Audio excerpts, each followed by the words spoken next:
اچھا جی، تو اب آپ کو وہ باتیں بتاتا ہوں جو آپ نے پرچے میں نہیں کرنی، کیونکہ اس سے پہلے میں وہ تفصیلی گفتگو کر چکا ہوں جو آپ نے پیپر میں کام کرنے تھے۔ اب بالخصوص وہ باتیں بتا رہا ہوں جو آپ نے نہیں کرنی۔ اس میں ممکن ہے کہ دو چار باتیں ریپیٹ بھی ہو جائیں، لیکن ظاہر ہے ایک دوسرے پہلو سے ہم دیکھ رہے ہیں کہ نہیں کرنی یہ کام آپ نے۔ تو اس میں سب سے پہلے تو یہ بات ذہن میں رکھیں کہ آپ نے 2 ایم سی کیوز کبھی ٹک نہیں کرنے، 2 جوابات آپ نے نہیں ٹک کرنا۔ اس کے علاوہ ایم سی کیوز کے پرچے میں آپ نے کٹنگ بھی نہیں کرنی، کیونکہ اگر آپ نے ایک مرتبہ کٹنگ کر لی تو تب بھی آپ کے نمبر کٹ جائیں گے، کیونکہ مشین نے چیک کرنا ہے۔ اگر آپ نے 2 ٹک کر لیے تب بھی آپ کے نمبر کٹ جائیں گے۔ کرنا ہے تو آپ کو یہ کریں، ٹھیک ہے؟ اچھی طرح سوچ کے لگایا کریں۔ دوسری بات یہ ہے کہ آپ نے خالی صفحہ کوئی نہیں چھوڑنا۔ بعض بچے کیا کرتے ہیں جی، صفحے کی جو آپ کے پاس پیج ہوتا ہے ایک سائڈ پہ لکھتے ہیں اور دوسری سائڈ پہ نہیں لکھتے، اور بعض ایسے ہوتے ہیں جو ایک لائن خالی چھوڑتے ہیں، بعض ایسے ہوتے ہیں جو لفظوں کے درمیان اتنا فاصلہ چھوڑتے ہیں کہ نالائکی کا ثبوت دے رہے ہیں، اور وہ واضح طور پر یہ بتا رہے ہوتے ہیں کہ ہمارے پاس مواد نہیں ہے، ہمیں کم کم آتا ہے، اتنا کچھ خاص نہیں ہے،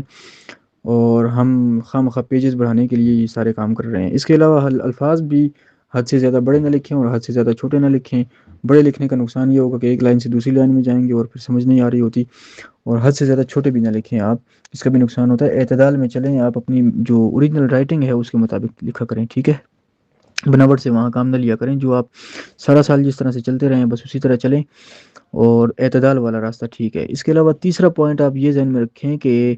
پرچہ آپ نے بائیں طرف سے شروع کرنا ہے، دائیں طرف سے شروع نہیں کرنا۔ اس کا نقصان یہ ہوتا ہے کہ پھر جب آپ نے دائیں طرف سے شروع کیا تو وہ پھر آگے چل کر بائیں طرف، چونکہ اس کا ٹائٹل پیج ہوتا ہے، جب آپ کے پاس ایکسٹرا شیٹ لگانی پڑتی ہے تو پھر وہ ٹائٹل پیج پہ لگانی پڑتی ہے، پھر آپ ٹائٹل پیج پہ لگا بھی نہیں سکتے اور واپس جہاں سے شروع کیا وہاں بھی نہیں لگا سکتے، سمجھ نہیں آ رہی کہ کہاں لگائیں۔ تو جس طرف بھی آپ لگائیں گے تو پھر آپ کا وہ جو اسٹیپل کرنے والی بات ہے وہ غلط ہو جائے گی، ٹھیک ہے؟ ایگزامینر کے پاس آئے گا، ایگزامینر اس کو پلٹے گا، سمجھ نہیں آ رہی ہوگی کہاں سے شروع ہو رہا ہے کہاں ختم ہو رہا ہے، میرا سیکشن کہاں ہے، تو پھر اس کو غصہ آئے گا اور وہ غصہ سارا پرچے پہ نکالے گا۔ یہ کام آپ نے نہیں کرنا، ٹھیک ہے؟ اس کے علاوہ دائیں بائیں فضول قسم کی لائنیں نہ لگایا کریں آپ۔ جب آلریڈی پہلے سے لائنیں لگی ہوئی ہیں تو پھر تو آپ کو لائن لگانے کی ضرورت ہی نہیں ہے۔ بعض بچے ایسے ہیں جو اس کے اوپر خواہ مخواہ لائن لگا رہے ہیں، مارکر کے ساتھ ٹائم ویسٹ کر رہے ہو، اور بعض بچے ایسے ہیں کہ جو لائنیں لگی ہیں اس سے آگے کر کے پھر مزید لائنیں لگا رہے ہیں۔ تو یہ جو ہے یہ بالکل بیوقوفی والی بات ہے۔ یہ وہ ساری باتیں بتا رہا ہوں آپ کو جو میں نے 3 سال پرچوں کو چیک کرتے ہوئے نوٹ کی ہیں، خود دیکھتا رہا ہوں، یہ ویسے نہیں کہہ رہا آپ کو، اس طرح بھی بعض بچے کرتے ہیں۔ اس کے علاوہ چوتھا پوائنٹ یہ ذہن میں رکھیں کہ تعریفیں جو آپ لکھ رہے ہیں وہ کالے سے نہ لکھا کریں، وہ نیلے سے آپ لکھ لیا کریں۔ بیچ بیچ میں جو اہم الفاظ ہوتے ہیں اس کو کالے سے آپ نے ہائی لائٹ کرنا ہوتا ہے، اور اس کا بڑا بینیفٹ ہوتا ہے، کیونکہ ہائی لائٹ بعض بچے نہیں کرتے، اور ایگزامینر وہ خاص الفاظ ڈھونڈ رہا ہوتا ہے جو اس کو چاہیے، تو وہ اگر آپ ہائی لائٹ کر دیں تو وہ پڑھنے سے بھی اس کو جو ہے وہ چھوڑ رہ جاتی ہے وہ چیز، جب وہ پڑھتا نہیں ہے تو آپ کی مزید مسٹیکس بھی چھپ جاتی ہیں، ٹھیک ہے؟ ایگزامینر کے لیے اس سے جو ہے وہ آسانی ہوتی ہے۔ اس کے علاوہ پانچواں پوائنٹ یہ بات یہ آپ ذہن میں رکھیں کہ مارکر یا پن کو روک روک کر استعمال نہ کریں۔ جب آپ روک روک کر استعمال کرتے ہیں تو سیاہی پھیلتی ہے، اور پھیل کر پھر پیج کی دوسری سائڈ سے نکلتی ہے، اس سے آپ کا پورا پیپر بدنما ہو جاتا ہے۔ اس کے علاوہ جس پین کے ساتھ آپ لکھ رہے ہیں پیپر، اس پین کے ساتھ لائنیں کبھی نہ لگائیں، اس مارکر کے ساتھ اس پین کے ساتھ لائنیں نہ لگائیں، کیونکہ وہ پین جو ہے اگر وہ بال پین ہے تو وہ فری ہو جاتا ہے، دوسرا اگر پین ہے تو وہ گھس جاتا ہے، وہ فری ہو جاتا ہے۔ فری ہونے سے اس میں سے پھر سیاہی بار بار ٹپکتی ہے، جب آپ لکھ رہے ہوتے ہیں تو پھر اس میں جگہ جگہ سیاہی ٹپک جاتی ہے، پھر دوسری طرف سے بھی نکل جاتی ہے، تو پیپر آپ کا بدنما ہو جاتا ہے۔ آپ نے جس پین کے ساتھ لکھنا ہے اس کے ساتھ لائنیں کبھی نہ لگائیں۔ ایک سیکشن سے دوسرے سیکشن کی طرف چھلانگ نہ لگائیں، ٹھیک ہے؟ درمیان میں سے پھر واپس اس کی طرف نہ آئیں، یہ بات میں پہلے بھی کر چکا ہوں۔ یہ واضح طور پر یہ ثبوت دے رہی ہوتی ہے کہ آپ نقل کر رہے ہیں، نقل آپ کو ملی ہے اس لیے آپ نے چھلانگ لگائی ہے۔ اس کے علاوہ آٹھواں پوائنٹ یہ ذہن میں رکھیں کہ بار بار ہر سیکشن کے ساتھ جو ہے ہر سوال کے ساتھ سیکشن نہ لکھیں، شروع میں ایک مرتبہ سیکشن لکھا کریں، اور ہر جز کے ساتھ سوال نمبر بار بار نہ لکھا کریں۔ پرچے میں ہدایات نہ لکھا کریں۔ پیپر میں بعض اوقات ہدایات دی ہوئی ہوتی ہیں کہ جی آپ مندرجہ ذیل میں سے 5 سوالوں کے جوابات دیں یا 10 کے جوابات دیں، تو یہ بات آپ کو پیپر میں وہاں لکھنے کی کیا ضرورت ہے؟ آپ نے صرف سوال کا نمبر لکھنا ہوتا ہے، سوال نمبر اور جواب آپ نے لکھنا ہوتا ہے ہیڈنگ کے طور پر، اس کے بعد آپ نے جواب دینا ہوتا ہے۔ یہ چیز آپ نہ کیا کریں، اپنا ٹائم ویسٹ نہ کیا کریں آپ اس میں۔ اچھا، سوال یا جواب کی ہیڈنگ نہ دینا یہ بھی ایک بڑی خامی ہے، جز نمبر وغیرہ نہ لکھنا یہ بڑی خامی ہے، اس سے سوال ضائع ہو جاتا ہے آپ کا، پتہ نہیں چلتا کہ ایک سوال ختم ہوا ہے یا نہیں ہوا، اور آپ اسی طرح چل رہے ہیں، تو بعض اوقات 2 سوالات بھی ایک سوال کی زد میں آ کر ایک ہی سوال کے نمبر آپ کو مل جاتے ہیں اس کے بدلے میں۔ بہرحال سوال ختم ہونے سے پہلے آپ درمیان میں لائن نہ لگائیں، یہ بات میں پہلے بھی بتا چکا ہوں، اب دوبارہ ایک اور پہلو سے آ رہی ہے۔ اس کے علاوہ کالے پن سے جواب نہ لکھیں، یہ بات بھی میں پہلے بتا چکا ہوں غالباً، اور صرف ایک ہی پن استعمال نہ کریں۔ بعض بچے نیلا پن استعمال کر رہے ہیں تو مسلسل بس نیلا پن استعمال کیے جا رہے ہیں، درمیان میں سوال جواب کی ہیڈنگ بھی کالے سے نہیں لکھ رہے، کوئی اور ہیڈنگ ہے وہ بھی کالے سے نہیں لکھ رہے، تو ہیڈنگ بھی نیلے پن سے دے رہے ہیں۔ اس طرح سمجھ نہیں آ رہی ہوتی کہ کہاں سے سوال شروع ہوا ہے کہاں ختم ہوا ہے، تو اس طرح سے نقصان ہوتا ہے، ٹھیک ہے، بعض اوقات۔ اور اس کے علاوہ جو ہے نا، ضرورت سے زیادہ نہ لکھا کریں، جتنا پوچھا گیا ہے اتنا ہی آپ جواب دیں، سوائے اس بات کے کہ جہاں ڈیفینیشن پوچھی گئی ہے، مثال اگر آپ کو آتی ہے اور سوال ایسا ہے جس میں مثال دینی چاہیے، تو آپ اس میں مثال اگر نہیں بھی پوچھی گئی تو وہ بھی آپ دیا کریں۔ باقی اس کے علاوہ جو چیز نہیں پوچھی گئی وہ آپ نے نہیں دینی ہوتی۔ اور ایکسٹرا معلومات اگر فرض کریں آپ نے دینی بھی ہیں، مثلا سیاق و سباق کے سوال میں آپ نے حوالہ متن لکھنا ہوتا ہے، جس میں صرف دو چیزیں آپ نے بتانی ہوتی ہیں، مصنف کا نام اور سبق کا نام۔ اس کے علاوہ ایکسٹرا چیز آپ بتاتے ہیں، ماخذ بتا رہے ہیں یا صنف بتا رہے ہیں، تو کبھی غلط کبھی نہ بتائیں۔ اگر نہیں آتی تو اس کے چونکہ نمبر ہے ہی نہیں ہے، بتانے کی ضرورت کیا ہے؟ اگر نہیں آتا تو نہ لکھیں، اگر آتا ہے تو بے شک لکھ لیں، کوئی حرج نہیں ہے، لیکن اس کی ضرورت نہیں ہے۔ اس کے علاوہ بلا وجہ تمہید سے گریز کیا کریں، بالخصوص تشریح میں، یہ میں بتا چکا ہوں، جب آپ تمہید باندھتے ہیں تو اگلا سمجھتا ہے کہ یہ ویسے ہی دور کی بات کر رہا ہے، کیا پتہ اس کے ذہن میں وہ تمہید نہ ہو، اس لیے آپ تمہید سے گریز کریں۔ پہلا جملہ ایسا لکھیں جو ریلیونٹ ہو اور ٹو دا پوائنٹ ہو، اور پورے شعر کی جو ہے نا وہ پورے شعر کا ایک قسم کا خلاصہ پیش کر لے، یا پورے پیراگراف کا یا پورے سیاق و سباق کا خلاصہ پیش کر لے، یہ بڑا امپورٹنٹ ہوتا ہے۔ 14واں پوائنٹ آپ نے ذہن میں یہ رکھنا ہے کہ پیراگراف کی تشریح سے پہلے مفہوم نہیں ہوتا۔ بعض لوگ جو ہے نا وہ شعر کی تشریح میں جس طرح پہلے مفہوم لکھ دیا جاتا ہے، اس کی بھی ضرورت نہیں ہوتی، صرف تشریح پوچھی گئی ہے تو مفہوم لکھنا زیادہ بہتر طریقہ ہے۔ یعنی مفہوم کا یہ مطلب ہوتا ہے کہ آپ نے اس کو نثر میں تبدیل کرنا ہے، جو شعر ہے اس کو نثر میں تبدیل کرنا ہے مفہوم کی ہیڈنگ کے ساتھ، اور پھر اس کے بعد تفصیل سے تشریح کرنی ہوتی ہے، تو یہ فائدہ مند چیز ہوتی ہے، لیکن اگر آپ نہیں کرتے تو اس میں کوئی نقصان نہیں ہے، نمبر نہیں کٹتے۔ تشریح جب آپ کرتے ہیں سیاق و سباق کی یا پیراگراف کی، تو اس میں مفہوم نہیں ہوتا، یہ بات سمجھانا چاہ رہا ہوں، اس میں یہ بات آپ ذہن میں رکھیں۔ اس کے علاوہ بعض بچے کیا کرتے ہیں کہ سیاق و سباق والا جو سوال ہے اس میں، یا کسی دوسری تشریح والا جو سوال ہے اس میں، فکری اور فنی جائزہ لکھنا شروع کر دیتے ہیں، حالانکہ انہوں نے لکھی ہوئی تشریح ہوتی ہے، لیکن اس کی ہیڈنگ غلط دیتے ہیں، جس سے پورا آپ کا جو ہے وہ لکھا وہ ضائع ہو جاتا ہے، اس کے 0 نمبر ملتے ہیں، کاٹ دیا جاتا ہے، جو چیز آپ سے پوچھی نہیں گئی اس کے نمبر کہاں سے آپ کو ملیں گے۔ اس کے علاوہ مرکزی خیال آپ لکھ رہے ہیں تو اس کی ضرورت کیا ہے، یہ چیز نہیں پوچھی گئی۔ اس سوال میں صرف 3 چیزیں ہوتی ہیں، متن اور سیاق و سباق کے حوالے سے مندرجہ ذیل پیراگراف کی تشریح کریں، تو متن ہے، متن کا حوالہ دینا ہے، سیاق و سباق کا آپ نے حوالہ دینا ہے، اور تیسرا آپ نے تشریح کرنی ہے، تینوں الگ الگ ہیڈنگز کے ساتھ۔ متن کا حوالہ دے رہے ہیں تو صرف مصنف کا نام لکھنا ہے اور سبق کا نام لکھنا ہے۔ اس کے علاوہ سیاق و سباق میں آپ نے یہ بتانا ہوتا ہے کہ یہ جو پیراگراف دیا گیا ہے یہ کہاں سے لیا گیا ہے اور اس میں بات کیا ہو رہی ہے، اس چیپٹر میں بات کیا ہو رہی ہے۔ اس کی مثال بالکل ایسے ہی ہوتی ہے کہ جیسے دو بندے آپس میں بات کر رہے ہوں اور تیسرا کوئی بندہ آ جائے اور وہ درمیان میں ظاہر ہے گفتگو میں شامل ہو گیا ہے، اب اس سے پوچھا جا رہا ہے، ایک بندہ اس سے پوچھتا ہے جی آپ کا کیا خیال ہے، تو وہ یہ کہتا ہے کہ بھائی مجھے تو پتہ ہی نہیں ہے کہ آپ کیا گفتگو کر رہے تھے آپس میں تو ابھی آیا ہوں۔ تو اب ان میں سے ایک بندہ اس کو ساری بات تفصیل سے مختصر اور جامع انداز میں بتاتا ہے کہ جی یہ بات شروع سے چل رہی ہے، ہم یہ بات کر رہے ہیں اور اس بات پہ پہنچے ہیں، آپ سے ابھی سوال پوچھ رہا ہوں کہ آپ کا کیا خیال ہے۔ تو آپ نے یہی کچھ کرنا ہوتا ہے سیاق و سباق کے سوال میں، اور کچھ نہیں ہوتا، یہ آپ کو آلریڈی پتہ ہوتا ہے، پورا چیپٹر آپ کے ذہن میں ہوتا ہے، لیکن بچوں کو پتہ نہیں ہے کہ سیاق و سباق کس بلا کا نام ہے، اس کو اتنا مشکل سمجھ لیا جاتا ہے۔ یہ مفت کے 10 نمبر ہوتے ہیں، اس کو ضائع نہ کیا کریں، یہ بہت آسان ہے۔ تشریح تو آپ ویسے بھی کر سکتے ہیں، تشریح میں آپ ایک چیز کبھی نہ کیا کریں، ریپیٹ نہ کیا کریں الفاظ جو متن میں دیے گئے ہیں، سوال میں جو پیراگراف دیا گیا ہے اس کا پہلا جملہ یا درمیان میں سے کہیں سے آپ ریپیٹ نہ کریں، ٹھیک ہے،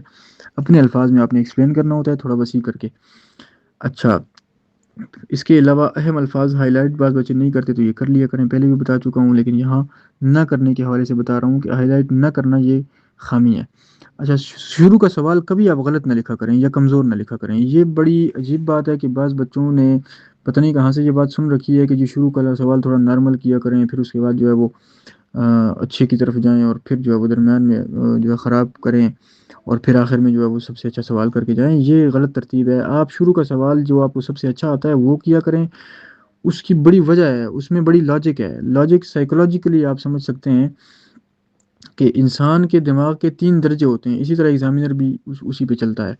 3 درجوں میں انسان کا دماغ کام کرتا ہے، پہلا شعور کا، دوسرا تحت الشعور کا، اور تیسرا لا شعور کا۔ جب آپ پہلی مرتبہ کوئی کام کرتے ہیں تو وہ شعور سے کام لے رہے ہوتے ہیں، اس میں آپ تھکتے بھی ہیں، دماغ بھی لگتا ہے، انرجی صرف ہوتی ہے، 80 سے 90% انسان کی جو انرجی ہے وہ اسی حصے پہ صرف ہوتی ہے۔ اور جب آپ اسی کام کو ریپیٹڈلی کرتے ہیں، بار بار کرتے ہیں، 10 15 بار آپ نے کیا،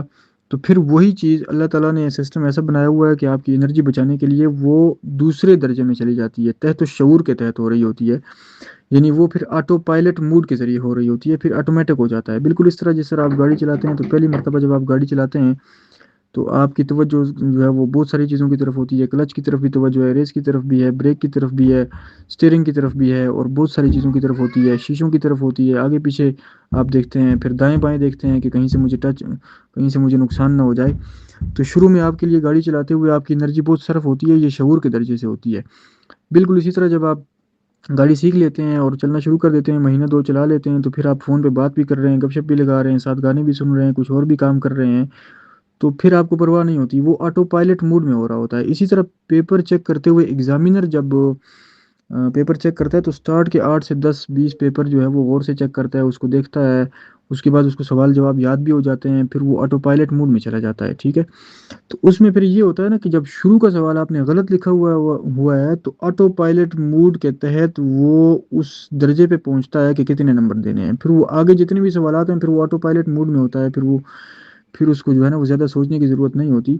اس لیے اسٹارٹ کا سوال آپ نے کبھی بھی غلط نہیں کرنا، یہ بات امید ہے کہ آپ مختصراً سمجھ گئے ہوں گے، کلاس میں تفصیل سے اس پہ گفتگو کرتا ہوتا ہوں دماغ کے 3 درجوں پہ، لیکن یہاں مختصراً بات کر رہا ہوں تاکہ میسج بہت لمبا نہ ہو جائے۔ اس کے علاوہ ایکسٹرا سوال آپ اٹیمپٹ نہ کیا کریں، اس کی ضرورت نہیں ہے، ٹھیک ہے۔ جب آپ کو اچھے خاصے آپ کو خود پتہ ہے کہ مجھے یہ سوال اچھے آتے ہیں تو پہلے سے اس کو ٹک کر لیا کریں اور انہیں کو اٹیمپٹ کریں، ٹائم اس میں ویسٹ نہ کریں، اس میں خواہ مخواہ ایگزامینر کا بھی ٹائم ویسٹ ہوتا ہے۔ جو سوال آپ کو اچھا آتا ہے اسی کو کر لیا کریں پہلے، باقی اس پہ ٹائم ویسٹ نہ کیا کریں، اور ایسا نہ لکھا کریں جس کی سمجھ نہ آئے۔ یہ 17واں پوائنٹ میں آپ کو بتا رہا ہوں، ایسا نہ لکھیں کہ جس کی سمجھ نہ آئے۔ بعض بچوں کو سوال کا جواب نہیں آتا تو پھر وہ ایسا گندا کر کے اپنی طرف سے کچھ لکھنا شروع کر دیتے ہیں کہ اس سے اگلے کو سمجھ ہی نہ آئے اور وہ کچھ نہ کچھ نمبر دے دے، تو ایسا نہیں ہوتا، آپ اپنا ٹائم ویسٹ کر رہے ہیں۔ وہاں واضح طور پر یہ اصول ہے کہ کسی سوال کی اگر آپ کو سمجھنا نہیں آ رہی، کلیئر نہیں ہے، تو آپ صرف یہ لکھتے ہیں یو سی ان کلیئر، تو اس کے آپ جو وہ نمبر کاٹ سکتے ہیں، زیرو کر دیں آپ، کوئی مسئلہ نہیں ہے، اس پہ کوئی آبجیکشن نہیں ہو سکتا۔ اس کے علاوہ حوالہ متن کبھی غلط نہ لکھیں، کیونکہ وہ کسی بھی سوال کے شروع میں آتا ہے، تو اس لیے آپ غلط نہ لکھا کریں۔ ہر سوال کے ساتھ یہ جو شارٹ کوশ্چن ہوتے ہیں اس میں آپ ہر سوال کے ساتھ حوالہ متن لکھتے ہیں، یعنی مصنف کا نام اور سبق کا نام، تو یہ ضرورت نہیں ہے، ٹھیک ہے، یہ خواہ مخواہ اپنا ٹائم آپ ویسٹ کر رہے ہیں، اس کی ضرورت نہیں ہوتی۔ اور اگر آپ کو کوئی چیز نہیں آتی تو اس جگہ کو خالی چھوڑ دیا کریں۔ اس کے علاوہ آپ نے یہ بات ذہن میں رکھنی ہے،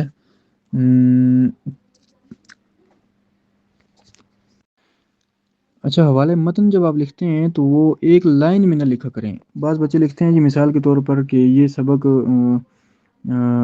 یہ پیراگراف مولانا شبلی نعمانی کے سبق مسلمانوں کے قدیم طرز تعلیم سے لیا گیا ہے، تو یہ جملے کی صورت میں آپ نے لکھا، ٹھیک ہے، اگر آپ نے اس طرح لکھ دیا تو کوئی حرج نہیں ہے، لیکن اس میں پھر وہ جو مین ورڈز ہیں ان کو ہائی لائٹ کر لیا کریں، یعنی کالے سے لکھ لیا کریں، ہائی لائٹر کا استعمال نہ کریں، کالا پین استعمال کرنا زیادہ بہتر ہے۔ لیکن اس سے بہتر یہ ہے کہ آپ لکھیں مصنف کا نام شبلی نعمانی اور سبق کا نام مسلمانوں کا قدیم طرز تعلیم، اس طرح پوائنٹس میں لکھ لیا کریں، کالے سے یہ ہیڈنگز ہوتی ہیں اور نیلے سے اس کا آگے نام لکھے جاتے ہیں، یہ زیادہ بہتر طریقہ ہے، چیک کرنے والے کے لیے آسانی ہوتی ہے۔ اس کے علاوہ کٹنگ نہ کریں، کٹنگ نہ کریں، اور اگر کرنی ہے تو بہت کم سے کم کریں، کیونکہ انسان ہے، غلطی اس سے ہو سکتی ہے، مسٹیکس ہوتی رہتی ہیں، انسان ہی سے غلطی ہوتی ہے، تو کٹنگ ہو جاتی ہے بعض اوقات، لیکن غلط طریقے سے کٹنگ نہ کریں۔ غلط طریقہ کیا ہے جی؟ آپ ریموور استعمال کر رہے ہیں، یہ بھی غلط طریقہ ہے، آپ اسکاچ ٹیپ استعمال کر رہے ہیں، یہ بھی غلط طریقہ ہے، آپ انگلی کے ساتھ تھوک لگا کے استعمال کر رہے ہیں، خدا کے بندو، آپ اب بچے تو نہیں ہو، فرسٹ ایئر سیکنڈ ایئر میں پہنچ چکے ہو، میٹرک میں پہنچ چکے ہو، اب آپ اس قسم کی حرکتیں کر رہے ہو، تو یہ بھی غلط طریقہ ہے۔ تو اسکاچ ٹیپ کے ساتھ بھی آپ اتارتے ہو، وہ بھی پوری چمڑی اتر جاتی ہے آپ کے پیج کی، تو یہ حرکت بھی آپ نہ کیا کریں، یہ بھی غلط طریقہ ہے۔ کٹنگ کا سب سے آسان طریقہ یہ ہے کہ آپ اس کے اوپر سیدھی ایک لائن لگا دیں، بس، کوئی مطلب اپنی غلطیاں چھپانے کی ضرورت نہیں ہے، انسان ہے، آپ اپنے آپ کو فرشتہ ثابت کرنے کی ضرورت جو ہے وہ کوشش نہ کریں، اس کی ضرورت نہیں ہے، کٹنگ ہو جاتی ہے، آپ اس پہ ایک لائن لگا دیا کریں اور آگے جائیں، اپنا ٹائم ویسٹ نہ کریں، ٹھیک ہے۔ آپ کو وائٹنر بھی استعمال کرنے کی ضرورت نہیں ہے، کیونکہ ایک آدھ لفظ تو وائٹنر کے ساتھ آپ مٹا دیتے ہیں، اور پھر اس کو سوکھنے کے لیے بھی پھر وقت لگتا ہے، پھر پھونکتے رہتے ہو اس کو، ٹائم ویسٹ کرتے ہو، ضرورت کیا ہے اس کی؟ پھر بھی ظاہر ہے وہ بھی تو نظر آتا ہے، ایک لائن بھی نظر آ سکتی ہے اور وہ جو وائٹنر ہے وہ بھی نظر آتا ہے، اس لیے آپ کی غلطی چھپتی پھر بھی نہیں ہے،